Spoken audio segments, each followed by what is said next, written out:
Pour moi, je le dis à l'antenne, il faut être fou pour s'attaquer aux Russes. Il faut être aussi fou pour considérer que dans l'état actuel des choses, on ira vers une victoire de l'Ukraine. Dire la la France vérité, et dire pas la vérité. contredire, oui. Dire que la France est extrêmement dépendante sur la scène internationale et financière à cause de son endettement. Mais elle n'a peut-être pas, en tout cas au sommet, le courage et la volonté. Elle n'a absolument Vertu pas au principale. sommet ni le courage et la volonté. Et il serait grand temps que le gouvernement se secoue et arrête de mentir. Parce qu'il y a eu tellement de mensonges. Et une absence considérable de volonté à affronter les vrais problèmes. Vous savez que le général de Gaulle disait que la politique est une affaire de réalité et que malgré la communication bon ton, la communication uniformément acceptée, la fabrication de consensus, eh bien on arrive aux réalités. Si j'ai souhaité m'exprimer le 14 juin à l'occasion de l'invitation par la Russie à venir pour célébrer Pour la leur fête fête nationale, de la Fédération de Russie, voilà, c'est bien ça, oui. j'ai fait un discours spontané.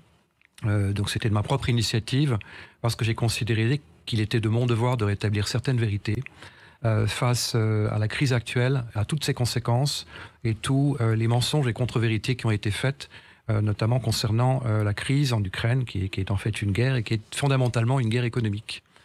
Tout d'abord, souligner que je suis dans la continuité de la pensée du général de Gaulle, qui avait une connaissance intime et profonde de la Russie et de ses dirigeants, équivalente à aucun autre chef d'État, ni même de son vivant, ni même aujourd'hui, et qui considérait que la Russie et la France étaient liées par une longue histoire et par une communauté d'intérêts et de destin. Et surtout, Il l'a toujours considéré. il l'a toujours considéré, même au moment les plus difficiles de la guerre froide. Et surtout qu'elle était indispensable à la continuité d'un équilibre et à la prospérité et à la paix dans le monde. Je pense qu'il faut voir la Russie comme un État très fort, un État considérable, à la fois par la géographie, par sa richesse, par ses matières premières et la position géographique et géopolitique qu'elle occupe. La Russie est totalement incontournable. Et il faut replacer les choses dans son contexte. À qui profite cette guerre ? Juste un mot, Pierre de Gaulle. On ne peut pas nier que c'est la Russie qui a agressé l'Ukraine, en l'occurrence le 24 février dernier, 2022, non ? Oui, c'est la vérité. Mais qu'auriez-vous fait ? Qu'auriez-vous fait si, depuis la chute de l'Union soviétique en 1991, on vous avait fait des promesses qui ont constamment été réfutées, qu'on vous avait fait miroiter le fait que jamais l'OTAN ne s'étendrait à l'Est, que on a supprimé les uns après les autres les accords de désarmement, je parle des Américains, et qu'on a cherché à isoler la Russie en reniant la parole donnée qu'on lui avait faite de garder, si vous voulez, une certaine distance, vrai, bien militairement. Les accords de Minsk que Angela Merkel Voilà. vient de dire Alors, qu'elle ne les a signés. Alors que pour justement, ça, oui. les accords de Minsk ont été établis pour protéger les populations russophones du Donbass, lesquels, dès 1994, ont fait l'objet d'exactions, de brimades de la part de certains mouvements ultranationalistes ukrainiens. Il y avait véritablement des persécutions et on a signé les accords de Minsk qui étaient entre Ukrainiens, mais garantis par les Français, par les Allemands aussi, avec observance de l'OSCE et des pays limitrophes qui étaient chargés de protéger les populations et d'assurer une stabilité dans la région. Il y a eu ce coup d'État à Maïdansk en 2014, où on a institué un gouvernement donc, que je considère comme soumis à l'OTAN, qui n'a cessé, le gouvernement Poroshenko, oui. Qui n'a cessé depuis lors de vouloir annihiler la culture russe, persécuter les populations, et qui a causé quand même entre 16 et 18 000 morts par suite de bombardements et d'exactions. Dans le Donbass. Dans le Donbass. Angela Merkel a récemment, alors je ne sais pas comment on peut caractériser cette déclaration, mais dans l'article de Die Zeit du 7 décembre de l'année dernière, a dit que ces accords, elle n'avait jamais eu l'intention de les faire respecter et que c'était un leurre pour permettre à l'Ukraine de s'armer. Ce qu'a confirmé, François Hollande. Ce qu'a confirmé François Hollande, qui est d'ailleurs étrangement resté silencieux sur la question, comme il est resté étrangement lointain et silencieux par rapport au rôle qu'il aurait dû jouer, comme la France est restée extrêmement lointaine et silencieuse par rapport au rôle qu'elle aurait dû jouer en tant que grande puissance internationale, en s'affirmant comme un partenaire crédible de la Russie, ce qu'elle n'est absolument plus aujourd'hui. Et donc, on se retrouve face à une situation de guerre, parce que si l'accord de Minsk avait été appliqué, on n'en serait pas là. Donc il faut bien rappeler la causalité. On a menti aux Russes de façon effrontée et la menace était grande pour Poutine de se faire encercler. Alors vous me direz, oui, mais bon, finalement, ça aboutit à l'effet inverse, puisque l'OTAN s'est élargie. Mais l'effet inverse, c'est justement que l'OTAN a été créé pour éviter exactement la situation dans laquelle il se trouve aujourd'hui. L'OTAN a été créé pour éviter un conflit nucléaire majeur, et donc qu'il puisse y avoir des accords entre pays limitrophes pour que si jamais le conflit ne s'étende pas et ne débouche pas sur une guerre nucléaire. C'est-à-dire qu'il puisse y avoir un espace de manœuvre pour un conflit conventionnel avant le déclenchement ultime d'une guerre nucléaire. Oui, Donc la Russie se trouve maintenant avec la possibilité d'avoir une arme nucléaire à 5 minutes de Moscou. Il n'y a absolument aucune marge de manœuvre. Ensuite, les États-Unis, à qui profite la guerre, et l'OTAN ont délibérément laissé l'Ukraine s'armer, et de façon outrancière. Arestovitch, futur conseiller de Zelensky en 2019, appelait ouvertement à la guerre. On demandait qu'est-ce qui est meilleur pour son pays, la paix ou la guerre avec la Russie. La guerre. Il a clairement dit la guerre. Dès 2020, Zelensky appelait à l'arme nucléaire sur son pays. Sachant qu'en plus, il y a des volontés manifestes maintenant de la part de l'OTAN alors vous me direz c'est pas nouveau, mais de renier les accords internationaux, de renier la parole perdue, notamment en Serbie. Est-ce que vous êtes de ceux, Pierre de Gaulle, qui pensaient que à partir du moment où le pacte de Varsovie a disparu, et il a disparu en 91, bien sûr, vu ce qui s'est passé, est-ce que l'OTAN n'avait plus du tout sa place? Est-ce que l'OTAN aurait dû, pour vous, disparaître en même temps que le pacte de Varsovie? Je pense que non, mais l'OTAN aurait dû s'aménager, évoluer par rapport à ce nouvel équilibre, en respectant l'identité des nations et l'intérêt des grandes puissances, dont la Russie. On ne peut pas se passer des Russes. Si vous regardez la position de la Russie sur la carte, on ne peut pas se passer des Russes. C'est un territoire qui est puissant, qui est entièrement autonome et qui est un arbitre entre l'Asie et l'Europe. On parlera tout à l'heure de l'émergence de l'Eurasie. On se fait complètement éjecter de cette opportunité, de ce poids politique, de ce considérable ensemble géographique. Il ne faut quand même pas oublier que par rapport à la politique américaine, les États-Unis ont perdu leur leadership économique à partir du moment où ils ont supprimé les accords de Bretton Woods, c'est-à-dire d'asseoir le dollar contre l'or. Et donc ça a été la porte ouverte à l'endettement. Et ils ont perdu, alors ça c'est lié à la cause du Vietnam, la guerre du Vietnam. La guerre du Vietnam montre aussi que les Américains ont perdu leur leadership militaire. Et donc il s'agit pour eux d'essayer de reconquérir le terrain perdu. Donc face au bloc Asie qui n'auront jamais, puisque le vrai adversaire économique des États-Unis, c'est la Chine. C'est un autre morceau. Alors pardonnez-moi André si je termine mon raisonnement. Je vous en prie. Vous faites un bloc allié entre l'Europe, c'est-à-dire 450 millions de personnes, avec une devise internationale de référence qui s'appelle l'euro, une véritable richesse industrielle, un véritable savoir-faire, un véritable réservoir de connaissances, une cohésion politique. Vous direz, au fond de la Commission européenne, il n'y en a pas vraiment, puisque les affaires récentes, y compris le Covid, ont montré justement qu'il n'y avait aucune cohérence politique. Vous alliez ça avec la Russie, mais vous avez un bloc indestructible qui n'a surtout pas besoin des Américains. Oui, sauf qu'on n'en est pas du tout là, on est même aux antipodes. On va en parler tout de suite, Pierre de Gaulle, après cette petite pause. Votre grand-père, général de Gaulle, quand il parlait de l'Atlantique à l'Oural, il disait effectivement, nous devons parler d'une Europe de l'Atlantique à l'Oural. Nous en sommes loin aujourd'hui, nous en sommes presque aux antipodes par rapport à, vous dites, ce bloc Eurasie. Mais effectivement, l'impression qu'on a, c'est que c'est un jeu de dupes, c'est-à-dire qu'on ne sait plus qui sont les marionnettes et qui sont les marionnettistes, ou du moins on le sait en partie, mais on a l'impression que cette guerre n'en finit pas, et n'en finit pas en tout cas de sitôt. Quel est votre sentiment là-dessus? Alors je pense que c'est une grave erreur que de voir les Russes avec des yeux d'occidentaux. C'est ne pas comprendre l'âme russe. Les Russes, c'est un peuple déjà de philosophes, c'est un peuple de musiciens, c'est un peuple de scientifiques, c'est un peuple de conquérants. Et on veut les reléguer au plan de seconde puissance, plus ou moins en voie de développement. Oui, il fait le rustre et le plouk. Le rustre et le plouk, c'est l'image du bolchevique qui a le couteau entre les dents. Ça qui date de 1917, depuis que les bolcheviks à l'époque avaient répudié les emprunts russes. En fait, et ce sont des conquérants. Ce sont des conquérants et ce sont des gens qui sont rudes et qui sont habitués à vivre en autarcie. Alors l'œil occidental voit la guerre comme évidemment c'est une chose épouvantable, on ne va pas revenir sur cette affreuse réalité, mais on a une perspective de court terme, qui est un petit peu le travers de l'Occident, c'est que tout de suite il faut passer à autre chose, on est habitué à une satisfaction du court terme, on est... un zapping. Un zapping, exactement, parce qu'on a tout de suite d'autres sources d'informations, d'autres sources de plaisir, d'autres réalités, et donc la guerre est une affaire de long terme. Pour moi... Je le dis à l'antenne, il faut être fou pour s'attaquer aux Russes. Il faut être aussi fou pour considérer que dans l'état actuel des choses, on ira vers une victoire de l'Ukraine. Ah oui, ce qu'on entend du matin au soir. Ce qu'on entend du matin au soir. La Russie se décompose, Poutine est fou, Poutine est gravement malade. Gagné, oui. Mon Dieu, ça y est, son armée se décompose. Il faut savoir que la Russie est quand même la seule armée à pouvoir mettre en place des missiles hypersoniques à bord d'avions, à bord de bâtiments de guerre. Il y a également récemment, c'était un demi-aveu de la part des Ukrainiens, puisque le chef des renseignements ukrainiens, tout comme le chef d'état-major des armées américains, ont laissé entendre, à ma foi, que l'issue d'une victoire ukrainienne était très très loin d'être évidente.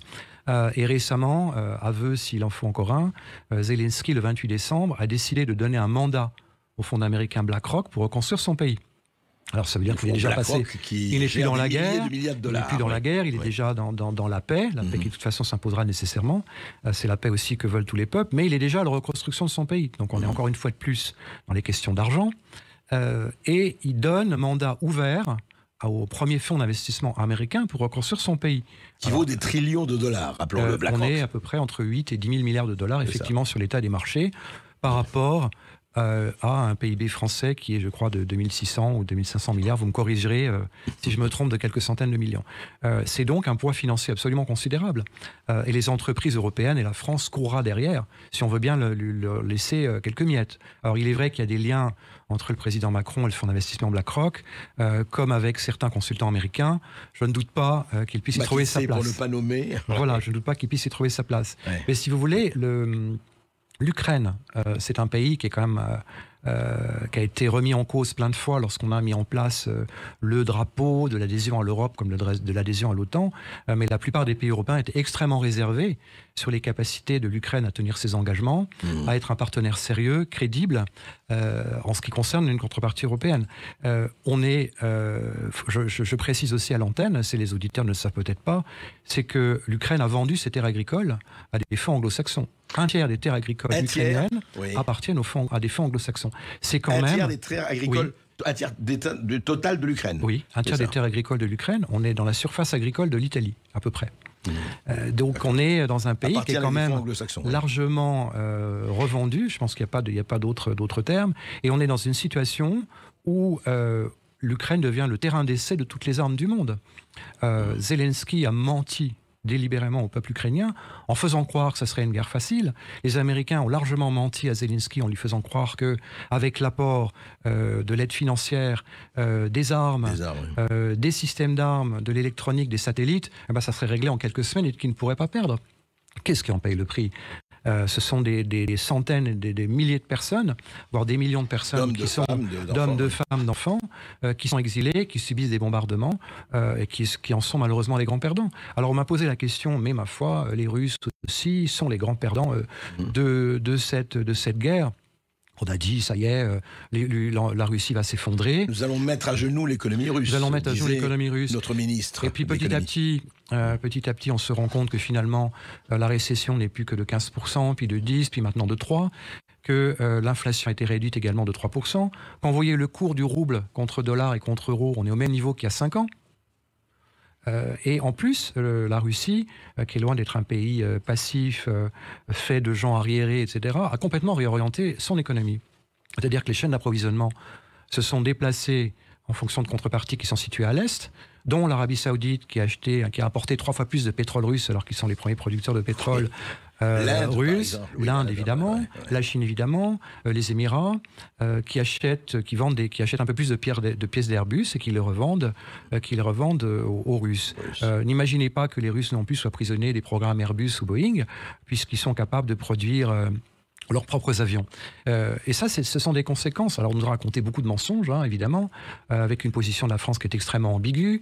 On veut la destruction de la Russie, et puis après, il faut leur apporter des garanties, en faisant croire, même dans cette fameuse rencontre entre Macron et le président Poutine, où on l'a mis à 4 mètres de son interlocuteur, parce que, soi-disant, Poutine avait peur du Covid. Enfin, c'est à peu près n'importe quoi. La longue table, là. La longue table, mais simplement... La longue cuillère.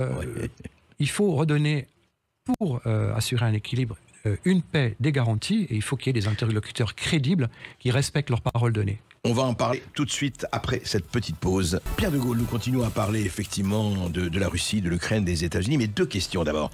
Vous dites oui, mais on ne peut pas vaincre la Russie, vous savez, la Russie est trop forte. Je vous posais une question quand même, est-ce qu'on ne disait pas ça en 40, 41 ou 42 de l'Allemagne ? On ne peut pas vaincre l'Allemagne, elle est forte. Est-ce que c'est Est-ce que, ce comparaison n'est évidemment pas raison, mais est-ce que c'est une position en disant, bon, est-ce que c'est ça? Parce que le discours que vous avez aussi bien aux États-Unis qu'en France et en Europe, oui, mais si on arme suffisamment l'Ukraine, si on leur donne, et il y a des instructions, on leur donne les moyens, il n'y a pas de raison qu'on ne puisse pas arrêter la Russie dans cette entreprise agressive. Je pense que il faut bien avoir conscience des notions de nombre, de temps et d'espace. L'espace de manœuvre, le nombre, le temps et les ressources militaires, sinon financières de la Russie, sont absolument considérables. Ils n'ont pas engagé le 10e de ce qu'ils Ils n'ont pas engagé quoi. le 10e. Alors, Ursula von der Leyen, qui n'est pas un mensonge près ou une contradiction près, mais cette fois-ci, je pense qu'elle a dit quelque chose qui s'approche de la vérité. Je ne veux pas faire des comptabilités dramatiques qui sont épouvantables et faire des spéculations sur les chiffres, mais elle a parlé quand même de pertes extrêmement importantes en Ukraine, avec un nombre de blessés, vous le savez, qui est 3 fois supérieur au nombre de morts. On parle de 400 000 personnes déjà qui payent le prix de cet affrontement, encore une fois voulu par les Américains. Je pense que la réalité est bien supérieure. On parlait de l'armée allemande, mais qu'est-ce qui s'est passé à Stalingrad? Staline, les armées de Staline ont brisé l'armée allemande. Ses commandants ont brisé les chines de l'armée allemande au prix de pertes effroyables. Puisque la bataille de Stalingrad, c'est environ 2 millions de morts. 450 000 environ soldats allemands engagés, dont à peine quelques dizaines de milliers sont revenus entiers en Allemagne, et au prix de pertes effroyables. C'est le rouleau compresseur russe qui a fait son office, qui a écrasé l'armée allemande. C'est certainement, ça a été décisif dans la Seconde Guerre mondiale. Aujourd'hui, à votre avis, ce rouleau compresseur existe encore et toujours encore. Bien évidemment, oui. Il existe à la fois dans les effectifs, dans la supériorité technologique, dans la volonté et les moyens qui seront mis en œuvre. Alors, je ne pense pas, je suis même quasiment certain, d'ailleurs ils l'ont répété plusieurs fois, que les Russes ont l'intention d'envahir l'Ukraine. C'est pas du tout leur objectif de s'imposer par rapport à une population qui serait hostile à la Russie. C'était le Donbass, la Crimée. C'est ça, exactement. Le Donbass et la Crimée. Mais ce pays est devenu malheureusement une plaque tournante de trafic. Ça a toujours été, ça a toujours un peu. C'est vraiment une plaque tournante de trafic quand on dit laboratoire.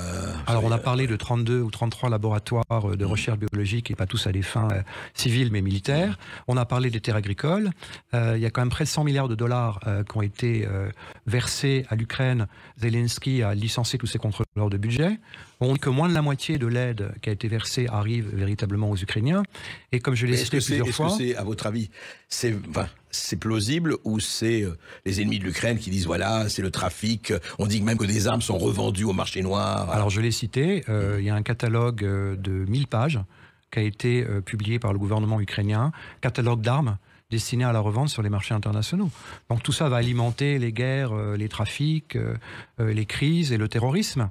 Je le citais ce matin, je pense que la position d'Israël est extrêmement intelligente. État en guerre qui connaît bien la stratégie, qui évidemment ne fait pas n'importe quoi. Ils ont toujours refusé une aide militaire à l'Ukraine parce qu'ils n'ont pas envie que les armes qu'ils vendraient se retourneraient contre eux. D'ailleurs, ce que l'on cède à l'Ukraine, ce ne sont pas des armes dans leur état ultime de développement. Oui, ce ne sont pas les armes avec les systèmes d'armes, les capacités, l'évolution les plus avancées. Ce sont des armes à l'obsolescence programmée. Ce sont des armes en obsolescence programmée.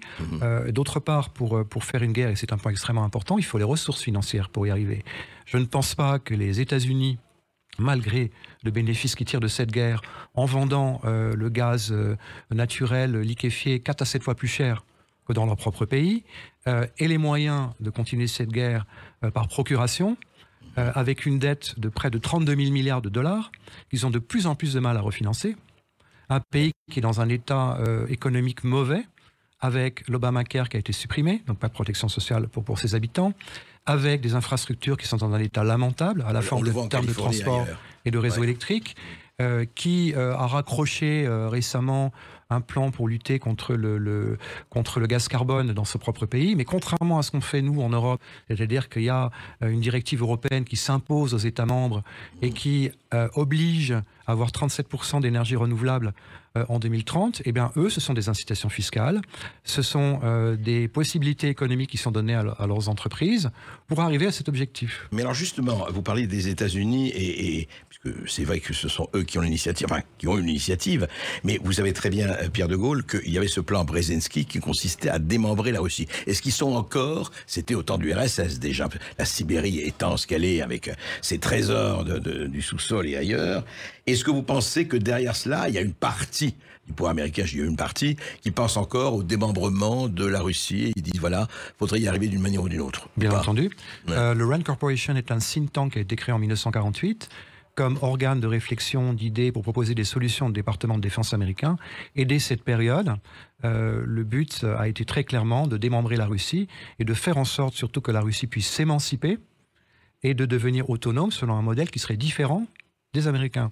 Encore une fois, allié à l'Europe, la Russie serait une puissance considérable et surtout l'ensemble de ce continent de l'Atlantique à l'Oural serait totalement autonome et n'aurait absolument pas besoin. Vous l'appelez de vos voeux, personnellement? Moi, je le souhaite, qu'il y ait des alliances qui soient raisonnées, construites, avec le respect, évidemment, de l'identité et des politiques entre États, mais qui puissent se construire une coopération, d'abord, une reprise du dialogue, et puis une entente et une coopération avec la Russie. Je vais vous citer un exemple, la Station spatiale européenne.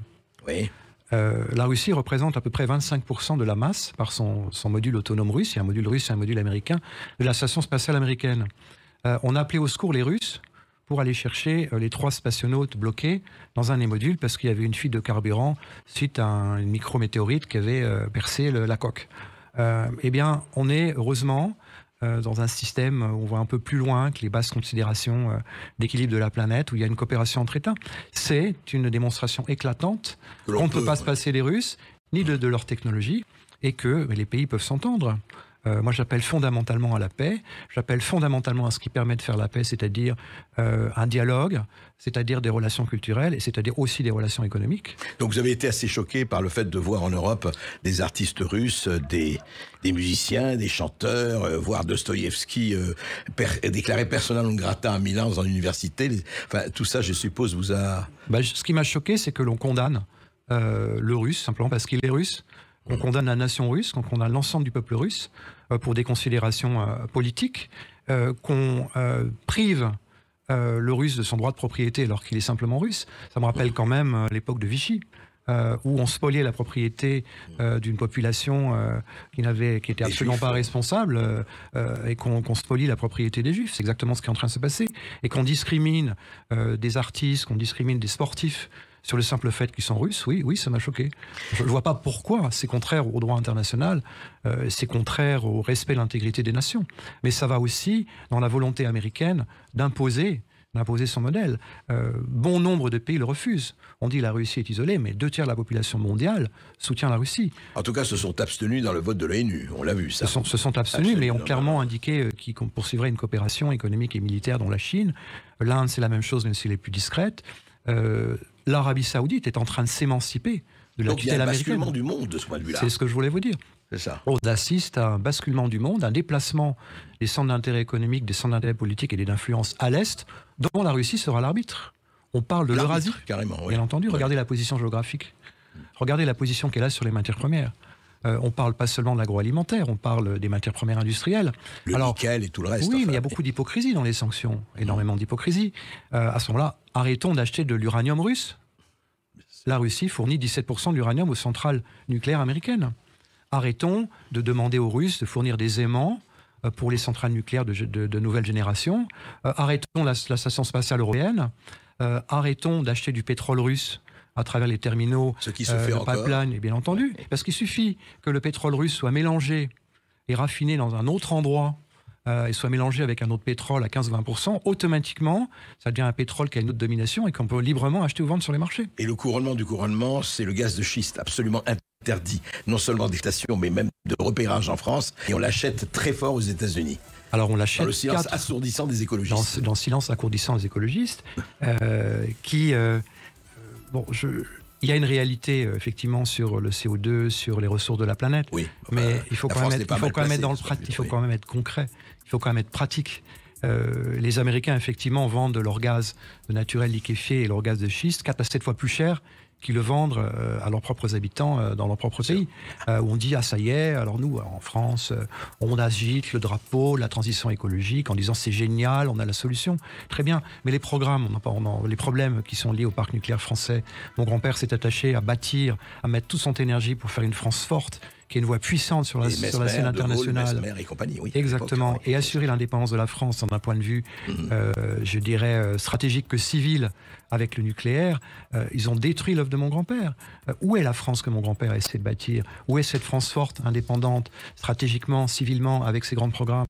Où est la France crédible avec sa voix qui portait sur la scène internationale? Où est la France en tant que véritable contrepartie qui peut offrir des garanties dans le cadre de conflits comme celui qui nous occupe? Où est cette France? On va en parler tout de suite après cette dernière petite pause. Ici Sud Radio. Les Français parlent au français. Les carottes sont cuites. Les carottes sont cuites. Sud Radio Berkov dans tous ses états. Pierre de Gaulle, petit-fils du général de Gaulle, conseiller en stratégie et finance d'entreprise. Pierre de Gaulle, on parlait justement, on a fini la conversation précédente par où est cette France? Alors justement, j'aimerais avoir votre avis. Qu'est-ce qui se passe en France aujourd'hui? Comment vous sentez cette situation entre ce que nous vivons en ce moment, la réforme de retraite et les réactions avec les grèves qui s'annoncent, la crise d'électricité, l'inflation? On a l'impression que beaucoup de gens, en tout cas, ont cette impression, tout se passe comme si beaucoup de gens ne savaient plus où ils habitent, ne voyaient plus le cap, ne voyaient plus de quoi il s'agissait, où est la ligne directrice, où sont les dirigeants? C'est la question que je me pose. Heureusement, on arrive maintenant à une prise de conscience des réalités. Le général de Gaulle disait que la politique, c'est une affaire de réalité. Le Covid a révélé beaucoup de choses. En quel sens? Sur l'incapacité du gouvernement Macron, des gouvernements Macron à gérer la crise, les masques qu'on avait revendus qu'il fallait racheter en catastrophe. Je ne vois pas de vaccin efficace, encore moins de vaccin français, alors que le président a dit que le vaccin est efficace à 95%. Je n'arrive pas à comprendre comment, au bout de 15 doses, on puisse attraper de nouveau le Covid. Alors c'est vrai que ça protège sans doute des cas graves et que ça permet effectivement de limiter la mortalité. Encore que oui. Mais on a l'impression, au fil des confinements successifs, des vagues, que l'on gère en situation d'urgence, qu'il n'y a aucune anticipation, aucune véritable stratégie. Et maintenant, la guerre en Ukraine arrive à point nommé pour dire, ma foi, on vous a plongé dans une situation financière catastrophique. On n'a pas fait ce qu'il fallait pour maintenir la compétitivité des entreprises, pour soutenir les industries en France. La réforme des retraites, on est dans un déséquilibre que paieront les générations futures. Et on gère en urgence. On gère en urgence avec une communication qui varie aussi un peu en fonction des événements. Et je pense que les Français ont plus que jamais besoin d'honnêteté dans le débat, de vision claire, de plans stratégiques pour leur assurer un avenir, une continuité et de faire en sorte que la France retrouve sa position dominante à l'international, sur les marchés et également qu'on donne aux Français des garanties, un minimum et une sécurité dans la vie de tous les jours. Et ça vous paraît possible de retrouver une position dominante? Avec une véritable volonté politique, oui. Avec une véritable stratégie, oui. Avec un véritable retour de la France au plan international dans sa diplomatie, oui. C'est une question de volonté. On demandait à mon grand-père, on m'a demandé, lors d'une intervention précédente, qu'est-ce qui donnait à mon grand-père cette liberté? Et ben, cette liberté, c'était d'abord la légitimité. Je pense que mon grand-père, vous le savez, ne serait jamais maintenu avec une majorité très relative. Il n'aurait pas fait de cohabitation. Aux élections législatives de l'année dernière. Ouais. Donc il avait, c'est vrai, une légitimité naturelle, mais aussi la question de la légitimité du peuple pour lui était totalement indiscutable. Et ensuite, ce qui lui donnait cette liberté, c'était la conviction, une vision claire et une stratégie. Quelle est la réalité d'aujourd'hui? C'est que malgré l'argent qu'on dépense à tout va, il faut savoir que la dette française a augmenté de presque 50%. Sur la période... 3 000 milliards, on n'est pas loin de 3 000 milliards. On n'est pas loin de 3 000 milliards, mais on oublie la dette hors bilan. On oublie la dette où l'État garantit les retraites des fonctionnaires, où l'État garantit le démantèlement, le soi-disant démantèlement et le renouvellement du parc nucléaire français. Tous ces engagements de l'État se montent à 5 000 milliards. Donc on a une dette cumulée de 8 000 milliards. C'est-à-dire plus de 3 fois la richesse du produit intérieur brut français que les générations auront à payer. parce qu'on était incapable notamment de gérer le renouvellement du parc nucléaire français. On se retrouve dans une situation de dépendance vis-à-vis des fournisseurs étrangers. La France était assurée, et mon grand-père l'avait bâti, d'avoir une indépendance au plan énergétique grâce à 70% de la production du nucléaire. Alors, on n'a strictement rien fait, sauf à allonger la durée de vie des centrales de 40 à 50 ans, ce qui n'est pas tenable. Il y a des problèmes de corrosion qui sont absolument manifestes. Il faut 15 ans pour construire des réacteurs nucléaires français. Et on va se retrouver, même en ayant décidé la construction de 14 nouveaux réacteurs supplémentaires, à une production nucléaire qui va passer de 70 à 40. On va la remplacer. Par quoi va-t-on la remplacer? On va la remplacer par l'éolien. On va la remplacer par du gaz, par des cycles, des centrales à gaz à cycle combiné qui vont être alimentées par quel gaz? Certainement pas le gaz américain. L'Algérie a des capacités d'exportation qui sont limitées. On va remplacer par des énergies de complément qui sont extrêmement chères et qui ne sont que des énergies de complément. Tout ça affecte dramatiquement l'industrie, tout ça affecte les petites et moyennes entreprises, tout cela affecte les très petites et moyennes entreprises. Alors on dit, ah mais oui, mais ça y est, on va vous aider, on redistribue encore de l'argent pour faire en sorte qu'on ne puisse pas acheter au-delà de 280 € du mégawattheure. C'est quand même 280 € du mégawattheure, c'est pratiquement 6 fois le prix qu'on payait en 2021. Tous ces programmes étaient connus. Tous ces problèmes étaient connus et anticipés. Donc c'est dramatique dans le quotidien des Français, c'est dramatique pour les boulangers. Certains boulangers, malgré cette protection tarifaire prise en urgence et sans anticipation, vont se retrouver obligés de mettre les clés sous la porte. On ne va pas faire passer le prix de la baguette de pain de 85, 90 centimes ou 1 euro à 3 ou 4 euros. Mais on va encore arroser, Pierre de Gaulle. On va encore arroser, sachant que la France est la championne du monde des dépenses publiques, la championne du monde des prélèvements obligatoires et la championne du monde des dépenses sociales. Pour quelle efficacité ?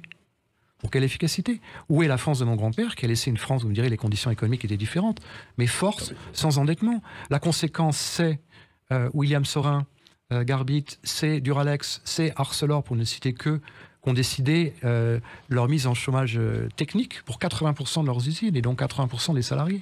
Alors, comment fait-on? Alors, est-ce qu'il faut aujourd'hui, devant cette situation, personne ne vous la contestera, est-ce qu'il faut encore, pour parler comme votre grand-père, pour un sursaut éventuel, est-ce qu'il faut, ça dépend d'un homme, d'une volonté, enfin quand je dis d'un homme ou d'une femme ou d'une personne, c'est le facteur humain qui va jouer ou quoi, à votre avis? Je pense que c'est la conviction, c'est la volonté, qu'il faut absolument arrêter de faire cette politique de communicants, absolument arrêter, comme l'a fait le président Macron, de vouloir contenter tout le monde, de dire d'un côté, ma foi, on veut la victoire de l'État ukrainien, il faut absolument offrir des garanties aux Russes. C'est arrêter de dire qu'on nie la réalité de l'État algérien avant la décolonisation et qu'ensuite la décolonisation est un crime contre l'humanité. Je pense qu'il faut donner aux Français, alors il s'agit d'exemples sur la scène internationale, on a parlé aussi du Covid, il faut leur donner un langage de vérité, un langage clair, des véritables programmes de relance et de leur mettre sur la table quels sont les enjeux et les solutions qu'on trouve. Dire la vérité. Dire que la France est extrêmement dépendante sur la scène internationale et financière à cause de son endettement. Les Américains exportent leur endettement depuis 1973, depuis l'abandon de l'État l'Europe pour leur monnaie. Et il y a bon nombre de pays dans le monde qui refusent ce modèle parce qu'ils se retrouvent prisonniers. Pour tenir un pays, vous l'endettez.